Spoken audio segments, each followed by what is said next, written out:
Hello, welcome. I had an idea. So originally, this came to fruition because I had the idea to make some horror-themed drinks. I thought that sounded fun and cool, and just have a little chit-chatty vlog type of video. And here we are. I obviously love horror movies. Oh. And guess what the movie of the decade is? You guessed it, Obsession. So not only did I want to make some horror themed drinks, I thought it would be cool to make up my own. Am I a mixologist? Nah. No.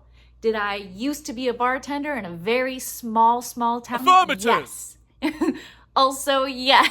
No, I'm not a mixologist by any means, but I just got inspired and I thought taking the idea from a movie, making a drink out of it, doing that with anything would be fun. So I decided to do that for the movie Obsession. And I thought we'd make that drink together, sit down, have a little chit chat. So without further ado, let's make the drink. Let's do this. Right, here we are. Start with a glass, obviously. 2 ounces of vodka or 1 ounce, up to you, but I'm gonna go for it and do the 2 ounces of vodka, which we're almost out of.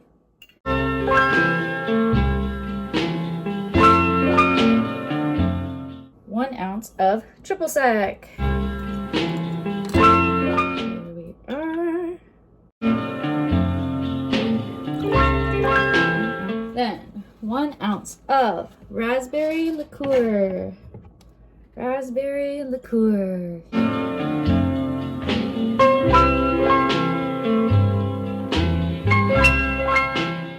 Yeah, there's the money shot. All right, and then 1 ounce of blackberry liqueur. And I believe this just deepens that red and makes it look even more bloody. Let's see. Oh yeah, just by like a touch, it deepens it, which is really cool. Yeah, I like that a lot. That, and then mix it all together.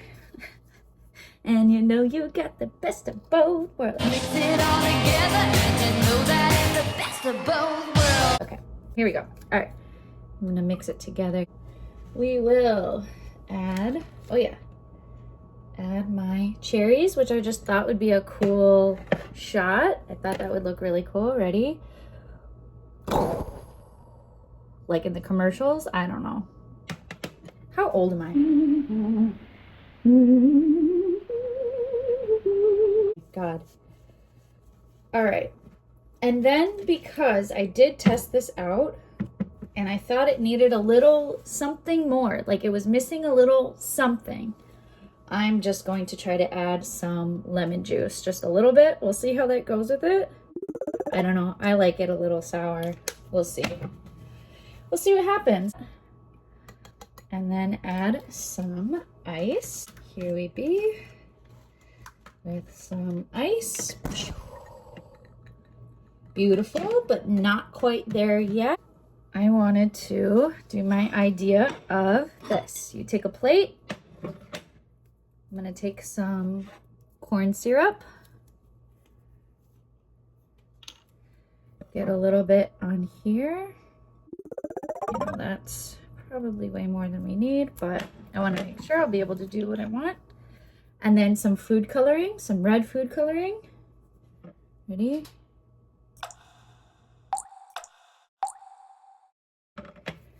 Mix that up.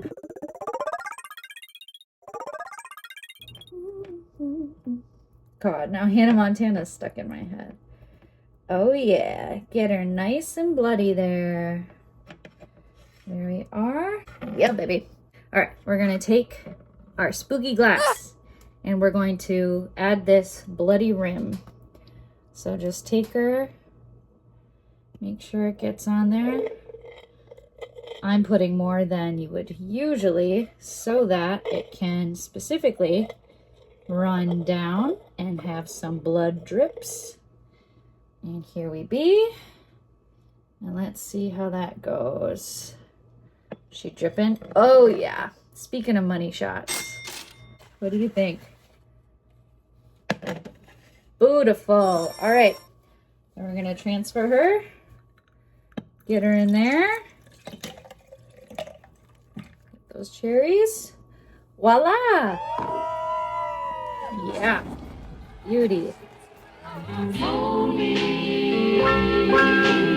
Kiss me, whisper sweetly that you. Just like magic, voila! A few things. I have decided to name it the Grin and Bear It. Hmm? Get it? You get it? Oh! Because it's a drink and it was made much better with the lemon juice. It absolutely needed that sour, that something extra added to it. Otherwise, it was just all very similar flavors. Oh. Yeah, it was too much. Here we are, we've made it. I've also added extra ice this time so you can't really see my cherries. Also, I decided to go with the 1 ounce of vodka, not 2, because it is way too strong otherwise. So feel free to do whatever you please, but definitely the 1 ounce is the way to go. I skipped the rim today for this part of the video because while it was great in theory, in practice, not so much. It was sticky. It got all over the place. Maybe not the best for a white couch, but it looked really cool for that money shot of the bloody skull. And so I think if I were to do it again and I weren't sitting on my white couch, I would do the rim, but less heavy-handed for sure, lighter. Yeah, it's not bad. I added quite a bit of lemon juice now, but I think something that would make it taste even better is to put a lemon slice in there, but it won't look as bloody, as creepy, as dark, but it definitely would taste better, I think. Anyway, those are my notes on the drink, and so let's have our drink and have our little chit chat about obsession. Don't mind me, I took some notes because I have a lot to say. Believe it or not, I have a lot to say. Guys, the hype, this is all, again, according to me. Do I write movies? No. But I have seen so many horror movies. I've seen so much horror, and I will always look at a horror movie or any movie through the lens of a writer. I will look at it from a writer's perspective and care the most, obviously, about the writing. But there are other aspects to movies that I love as well, and I will get into that too. So, yes, the hype is accurate, you guys. The hype is real. When everyone was saying, hey, you have to watch this movie, because people know, my friends know that I love horror. They're telling me you have to watch this movie. This is the best horror movie in a decade or longer. I'm like, okay, yes, that made me want to watch it. But I'm like, there has to be some over exaggeration going on here, because let's be real, come on, that bar is set too high. Like, I can't be. Boy, was it. My God. So this was made by Curry Barker, the guy who makes these videos. Hurry up. Chicken parm looks good. No, I had the chicken parm last time. Is the grilled pork rib any good? All right, you guys don't know what the fuck you want. I had seen these videos. They're very funny. He's a very funny person. And I think it is so fucking cool that this guy, this comedian, made this horror movie as well. It put YouTubers, creators on the map. Not that we weren't already, but even more so, it shows how capable these creators are, and that we're worthy of putting money into. We're worthy of the real deal. And my God, wasn't. So that in itself is so fucking cool. Like, yes. And Backrooms as well, another YouTube creator. His YouTube channel is called That's a Bad Idea, co-created with Cooper Tomlinson, who plays Ian, the friend in the movie, which is also really cool that he brought his friend along to act in the movie. He brought him along for the ride. That's so awesome. And who's to say how much say he, Cooper, had in the movie as well? Who knows? He said in interviews that he runs a lot of things by him, et cetera, et cetera. So very cool. It had a $750,000 budget. It has now grossed over $400 million. So that's fucking awesome. These are just little notes, little facts about the movie. Moving on. I want to talk theories. I want to talk some questions that I had. I want to talk just big picture overall about this movie. I have not, as I said, the hype is real. I myself have not been this excited about a horror movie in quite some time. Also, with YouTubers and creators being, on the map now, more on the map, it's putting horror back on top. It's showing that horror can be that genre too, can get those numbers. Like, people love it. And that's really cool too. We've had some cool horror over the last decade. We have. But my feeling is most of them, apart from a handful, I think the whole movie would be great. Everything would be awesome. And then at the very end, it was as if they didn't know how to write the ending. They didn't know how to end the movie. And it would be so disappointing. Like, the first however long of the movie would be amazing. And then the last little bit, they just lose it and it just dissolves. It falls apart.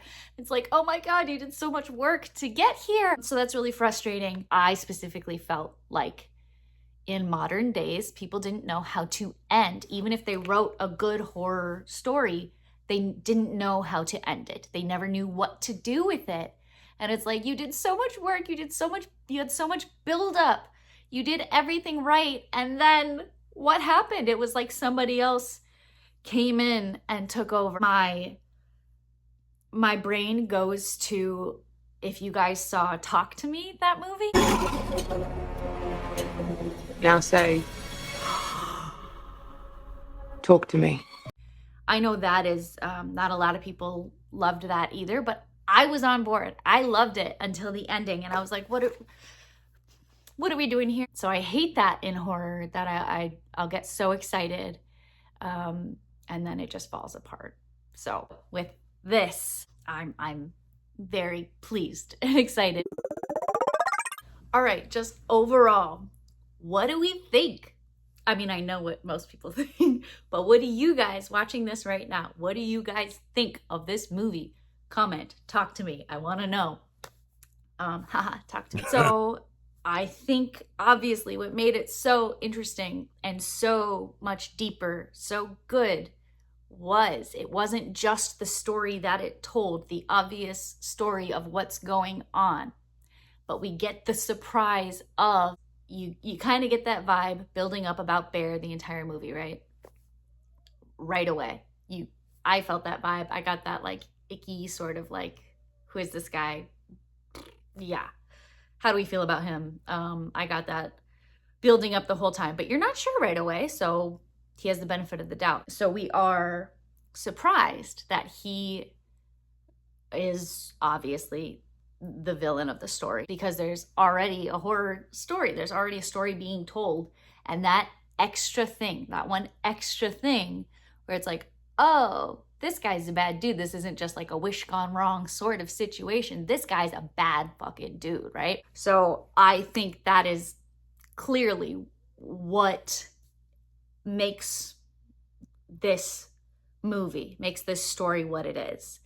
And I know Curry Barker did an interview where he talked about places offering him more money to make Bear the hero of the story. And he was like, I think it would be a way less interesting story if he did all the right things. And this is the story that I was interested in telling, is making bad decision after bad decision. And so I love that he did that. Big picture, I love this man's brain. I've watched countless, as we all have, I'm sure it's in all of our algorithms, interviews with him and the cast and people talking about this movie. And the more that I watch, the more that I hear from him, the more that I like him, and I love his brain so much. And I love his modesty. Maybe modesty isn't the correct word, but I love that he says that this story is bigger than him. He's not like, and I think anyone else these days, especially in the world, would be like, oh yeah, I'm so great. Look at the story that I wrote. Like, my movie's so big. Like, you guys didn't even know I could do that. He's like, this is bigger than me. This is outside myself now. This movie belongs to everyone now. And just the way he talks about it, I love it so much. And we need more of that energy, more of that perspective, more of that type of person in Hollywood now, you know? Yeah, so I think that's cool. Going hand in hand with that, he talks about a scene with Nikki where she's holding, we all know, she's holding the vase of flowers in front of her face. And he talked about using that, taking something that was so normal and not scary, and he didn't know if it was going to work because of that, because it's not scary. He's like, is this going to come off the wrong way? But I want to say specifically for me with writing, that's exactly what I want to do as a horror writer. My thing is like, I want to scare people with the lights on. I want to scare people midday, in the middle of the day. So I love that he talked about that he did that. And that was really cool to me. Okay, now, big picture, this movie. So it starts with him talking about how he feels about this girl, whatever. Right off the bat, Ian seems like a dick. He's a dick to this random girl that they get to help them. And also, I don't know about you guys, but I got the vibe already, just given the way that he was talking about Nikki, that he'd known her forever. Just the familiarity, the way that he kind of spoke.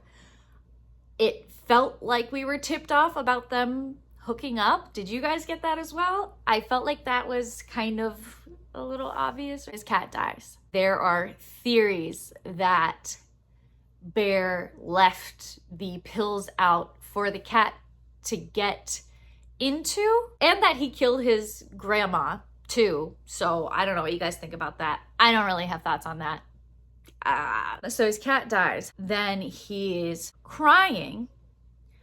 But do you guys hear him say, why can't she just? That would be a weird thing to say about a cat, right? And he's saying it in the present tense. Why can't she just? So he's talking about Nikki, right? Right after his cat dies, he's crying about Nikki and not his cat, who he's so broken up about. Then when Nikki calls and she's like, I need to see you. I really wanted to see you tonight. I wanted you to come out. Felt very manipulative given what we know about their relationship and how she is. And his cat just died and he's like, I'm not going to make it. And then she kind of guilts him into coming out. I was like, oh, okay, I can see that manipulation tactic now. But then we meet her and everything else goes down. Love that we see a side of her too, where she's buying him shots. He's like, oh, I'll pay. And then she switches the cards and she's like, you gotta be faster. We see right away, Nikki's a good person. She's not a shitty person. She might be a little selfish, but we see a good side of her too with that. But then we see she doesn't really care about the cat. Or Sarah cares about the cat. The point of that is to show that Sarah cares about the cat, is more in tune with Bear and cares about his feelings and everything with that. So he gives her a ride home. Also, it being like, it felt like implied that Ian was gonna drive Nikki, was gonna give Nikki a ride. So that adds to the assumption that like they were hooking up, right? Unless they're just better friends, which is fair, but it kind of had that vibe to it. Also that he was being such a dick about like the timing of when Bear would say anything to Nikki or like try anything with Nikki, and just trying to be so controlling about it. Felt like that kind of spoke to that as well. Do we think she liked him? I think it's really cool that that was left up to, that we didn't know for sure.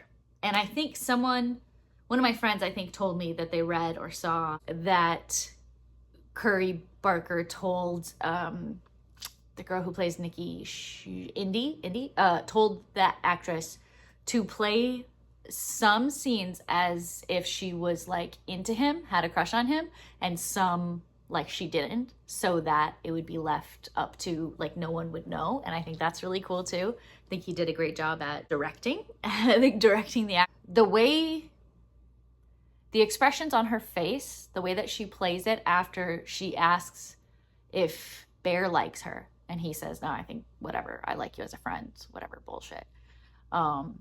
It could be taken as disappointment. As a woman, I see that she could have also, it kind of played more that way to me, that she did and was like, okay, good, you know, covering, and then like, okay, good, well, bye. But I think if he told her, I don't know, I think there could have been something. Again, that's the beauty of, part of the beauty of the movie is we don't know. I do think that she could have liked him. I think it's possible. Not that it was this overwhelming crush or anything, but I think something could have come from it. He makes the stupid wish, and then that scene right away where she's like, wish Nikki is coming out, is kind of processing and like loading, you know, and she's like, yeah, well, I did just lose my cat.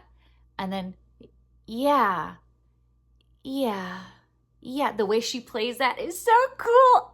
And she's just she seems so confused, so like a robot. And obviously she's processing, learning how to act, trying to seem like Nikki.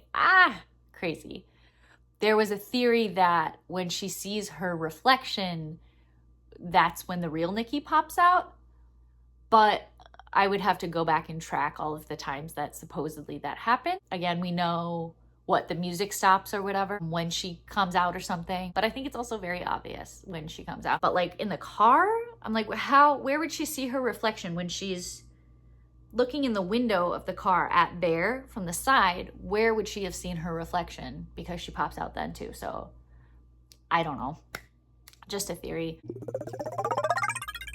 Cheers. I think the tone changes during the car scene where he calls the customer service. Everything changes then. Oh, there was also a theory, I think my friend told me this theory as well, that he read, that when he calls the customer service line, the guy right away asks him, so you want to cancel your wish? And he says, Bear says, no, I don't want to cancel it. I still want her to like love me more than anything, but I just want to make these little tweaks to like make it work for me, make it better for me. And the theory was, had he said right away, yes, I want to cancel, that he would have been able to cancel the wish, because then later on when he's like, oh, okay, I can't do that, then let's just cancel. The guy's like, we can't do that. I was just trying to tell what your intentions were, what your intention was.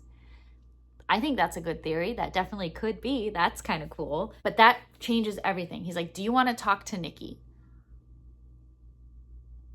And up until that point, obviously Nikki's like, not so. And you know something's wrong. You know all of these things are wrong. You know what's kind of going on. But then once he talks on the phone with the guy and he's like, yeah, do you want to talk to this Nikki? And he's like, he doesn't. What? And then hears her screaming. And then his answer to that is to hang up and ignore it. What? What is wrong with you? What? There's no denying at that point that he is absolutely the villain. Okay, so you know that she's in there. Whether you believe the guy or not, like, you believed everything else that he was saying. You called him. You talked to him. Like, that's where you draw the line. You're like, you ignore it because you're a piece of shit and you know exactly what's going on. I had questions about why she physically doesn't take care of herself or can't do anything when he's gone. So there are different like ideas I know where it's like, you know, she has people like my friends and people that I've talked to, places that where I've read things, different thoughts are she has no drive when he's not around. There's no drive for her to do any of that. Another theory is that the evil side of her just wants to cause chaos and make things, you know, bad, and kind of a la The Exorcist, where like boils and like, you know, they get smelly and gross, and that's just, you know, it's this like entity, this like demon entity coming out in her, and like of course they're unkempt, they're gross. Another thing is that because this thing is not human, they don't know to do these things. They don't do these things. That's not a natural thing for them. They don't know. My thought is if it's lack of drive with him gone, later she reads the part of the book that she's been working on since she switched to Wish Nikki. So like she's actively writing while she's Wish Nikki, but she like, how does she have the drive for that if she doesn't have the drive to like take care of herself? Because obviously that's something that Bear liked about her, was her looks and, you know, the way she kept up with herself. Like, that doesn't make sense to me. So what are your guys' thoughts on that? I'd be interested to know. Throwing the cat in the garbage, not burying the cat, shows that he's shitty, right? He had to have just thrown her in the trash for Nikki to just go find her and cook her up and like have that memorial thing to begin with, right? There was a theory that Nikki is his cat, is Sandy coming back, which is funny to me. Don't really get that. Cool, you know, like, not cool, but funny theory, I think. But obviously I don't believe that, but whatever. Oh, the other theory that I thought was cool was, again, my friend said that he saw or read this interview with Curry Barker, who said that Bear, the thing that he wanted people to know was Bear was never in danger with Nikki. He was never in danger. Nothing was going to happen to him. And there's a theory that when later on in the movie, when he's like, I'm going to go stay at Ian's for the night, and she's having her whole meltdown thing, and she like does the creepy walk, she like walks backwards and stuff. The theory is that real Nikki is coming out and like wants to harm Bear, but Wish Nikki then pulls her back and like physically keeps her from doing that. I think that's a cool theory. What do you guys think about that? Oh yeah, and then with that, I could believe it too, because even with Sarah, when she kills Sarah, she's like, right after that, she goes to Bear and she's like, this was your fault. Sarah was your fault, but does nothing to hurt him or say anything bad at all. She's just like, yeah, this was because of you. This was your fault. You're now going to have to help me hide her body, but does nothing to him. It's just like, Sarah's the culprit here. What are our thoughts on Sarah? Do we think she's a good person? Do we think she's a shitty person? And there's obviously different ways of looking at that. Was she a good friend? Was she, and to who? Like different people. Kind of a shitty friend to Nikki, obviously. To see her at the party and to not be more worried. Obviously they know something's up with her and like she could just be scared, but like, that's your friend of how long? And then to go and meet up with her boyfriend, who again, yeah, you're probably concerned for him and the whole situation. I get that. But then to go and meet him and be like, you need a chill, girl. I just saw you with someone more chill. That's your friend. Why are you not concerned about her well-being? What's going on right now? Why weren't more people concerned about her well-being? Obviously, I mean, I know they talk about it and they were, like Ian talks about it a lot, but like, why didn't they do more? Why didn't they seem to care more? They're just like, oh, she's going through stuff. Okay, hands off. Huh? Maybe get up in her business. Maybe figure out what's actually going on. Maybe. With that, oh my God. What are our thoughts on Ian? Kind of the same thing with being a friend, but like, again, I've kind of touched on my feelings on him. I think he was shitty from the get-go. And like I've said to my friends, I think he is sort of a voice of reason, as is Sarah throughout. Sort of a voice of reason, but also not. Because again, he's like, you know, don't take advantage of this situation. Nikki's obviously going through stuff. You're fully taking advantage, but at the same time then doesn't do anything more, isn't there for her, isn't trying to find out what's deeper, what's going on that's deeper, and just as kind of like, I don't know, man, don't bring that crazy girl to my party. Other theories and ideas, when real Nikki comes out and she starts getting violent, people are like asking, is that real Nikki trying to kill herself and end it? Or is that Wish Nikki trying to shut real Nikki up and get her back down, back in? What do you guys think? I'm led to believe that it's real Nikki coming out and trying to off herself. And with that, toward the end, we already knew that Bear was the villain. But then by the end, when real Nikki comes out, and you've kind of been waiting this whole time, right, to hear from her, well, maybe he was. She comes out and she's like, this is me. End my life. I am so miserable. End my life because this is so bad. And his response is, what's so bad about being with me? And she says, I was never with you, Bear. I was never with you. And this bitch walks away to meet Sarah at midnight or whatever fucking time it was. Huh? Deplorable. Another question I had was about the tiger's eye, or like the stone that she had when they're at the restaurant and she gives him the stone from her mom, which reading about it said that it was a protective stone. And they were like, once she gives him that tiger's eye, that's when shit really goes down. But I think it already was before that, no? Like there's a theory about that. But I'm just confused because like, was that mentioned before getting this stone from her mom? Was it just kind of this extra, like not a big deal, but just like, here's how much you mean to me, so have this thing from my mom? Or was there any mention of that before? Did I miss something? I was a little confused with that. That just kind of felt like this quick, I don't know, like I didn't catch on to that. Let's see. That fucking story at the party. My God. There's like jokes about, why the hell did Bear read his Jenga piece out loud? Like, why would he even do that? Why would you not just drink? Also, does that go to show how shitty his character is? That he would read that instead of just take a fucking drink, dude? Like, what are you doing? And then she reads that part of her book, that crazy thing, and then still doesn't, we don't know what her Jenga piece said. So she didn't even read her Jenga piece, but she read that. Come on, man. But there's a theory about that story, that like Hansel and Gretel-ish story that she reads, that is like, here is real Nikki like coming out in a way because of this story, because the story is about like brother and sister and how she doesn't see him in that way. And the theory is that she's trying to say that's the situation with Bear, where she feels it's a more brother sister type situation. She's being forced to do more, and it like being made to be sexual when she's like not wanting it to be. She sees it as this different relationship possibly. And I think that's a really cool theory. I think that's my favorite one that I've read.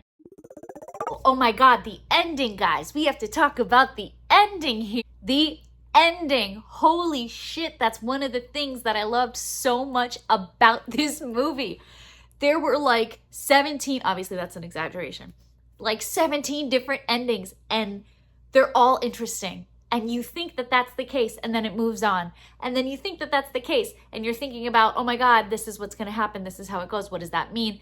And then it moves to the next one, and the next one, and the next one. And I think that's so cool. Like from a writer's standpoint as well, that had to be so fun to be able to include all of them and be like, this could happen, but it's not what happens.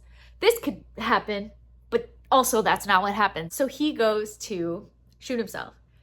Can't do that. Can't do that. Can't even do that. What Nikki deserves, what everyone deserves. And I saw this video too about that specifically, and where they're like, even if Bear did kill himself like that, it wasn't to do the right thing for Nikki. It wasn't to help Nikki. It wasn't to do the right thing finally and like be a good guy. It was because he couldn't think of any other way out. And if he could have, he selfishly would have. And we know this, right? Like, it wasn't for her sake. It wasn't like he felt bad. He just couldn't think of another way out. And that seems so true. Do you guys agree with that? So he goes to do that, doesn't do that, can't do that, which speaks to his character in volume. Then he goes to do it the other way. And I saw interviews where they were talking about how the ending that is in the movie is the actor who plays Bear's idea. So the original script was that Bear was going to take the pills and then leave the bathroom, leave the room. And that was it. And it was, what is it, Michael Johnston? Sorry, the actor who plays Bear said, wait, I have an idea. Can we do it again? And they're like, no, dude, we got it. And he's like, what's your idea? And he tells them, and then they shoot it. And his idea was that Bear wouldn't go through with it. He would try to throw up the pills, obviously, which he then goes to do, and then that doesn't work. So it's like, you think, okay, he's gonna kill himself, shoot himself. Then that doesn't work. He tries to take the pills, and you're like, okay, that's what's gonna happen. He goes to throw up, and then you're like, oh, what does that mean? And then you hear the snap, and then he comes out, and it's like, oh my God. And then you're like, okay, is he gonna live through it once he leaves the room and you see that they're in love? It would have been such an interesting thing to watch where it went from there too, because it's like, oh my God, these two people in love, you know, under this spell, under this thing. That'd be really interesting in itself. But then he dies, and then she goes to kill herself. Like, so many endings, so many conclusions that never happen, and it's just nuts. And then the ending that truly happens when it all comes to play out is so cool and interesting, and I love it so much. What did you guys think? Okay, so if he just shot himself, then the same thing would have ultimately happened, but it just adds another layer that she made that wish and like finally got back the love that she wanted, the wish Nikki anyway. But of course we want real Nikki to be free. I think that was really cool. It was really cool. I think it was written so fucking well. Just awesome. I think it was amazing. I think it was so good. What do you guys think? I think what made it is this element of who the villain is, the question of that being unexpected. We weren't expecting that to be the case, right? And this magical sort of element to it, the One Wish Willow, that isn't the true evil. It's Bear, and that's really cool because they have that element where, like, obviously that could be the whole story, where it's like, here's this like sort of magical thing, and obviously it's a wish gone wrong, or it's evil, it's cursed, or whatever. No, it's Bear's intent is what was evil. Thank you guys for hanging out with me talking about this movie. I'm disgusting. Bear, I'm so sorry.